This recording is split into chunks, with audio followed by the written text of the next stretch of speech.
This video is intended to help protect you and your family from the lethal Ebola virus. And before I begin, it's natural to feel fear during an epidemic like this, but I strongly encourage you to remain calm, as panic will only worsen the situation. Yes, the current Ebola outbreak is the largest in history, and from the time of this video, August 2014, Ebola is in 4 countries.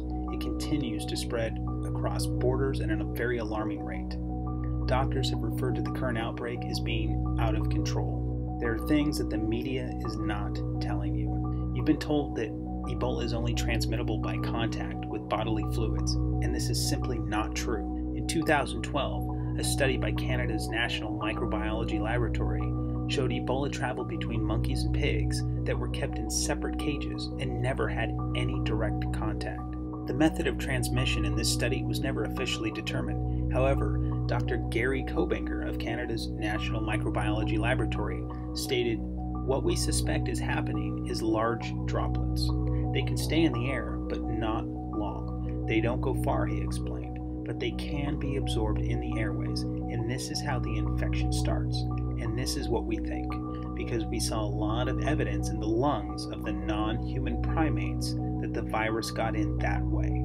What does this mean? Yes, Ebola can be transmitted through the air. Now, I'm not going to say that the public health officials and journalists are lying to you. Perhaps they simply didn't do their homework before making inaccurate statements.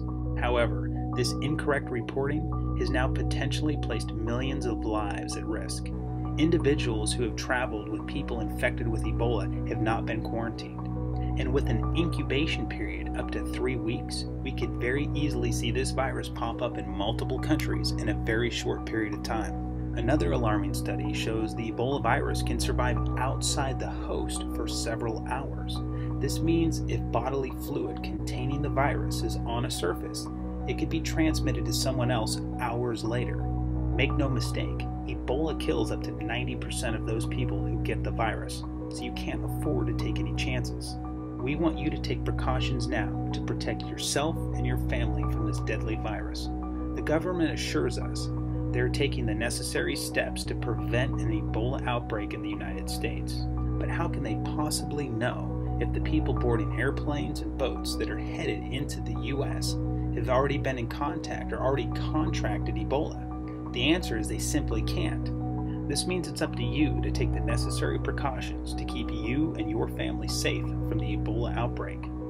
In the event Ebola does reach the U.S., you need to have a solid plan, and this plan should consist of where you can go on short notice if Ebola comes to a city or state that's close by, what resources that you're going to need to survive, and common places with dense population that you need to avoid. There are many other common sense and hygiene related tips that you and your family should be aware of to survive an Ebola outbreak in the U.S. We set up a special Ebola notification system to alert you if Ebola makes its way to a city or state close by. So don't wait until it's too late. Take precautions to protect the people that you love and ensure you receive direct email alerts if Ebola reaches cities or states close to you. As soon as you sign up for Ebola alerts, we're going to email you a sample emergency plan of action that you can modify for you and your family. Once you get this email, make sure to add us to your contacts so you don't miss what could be a life-saving email notification.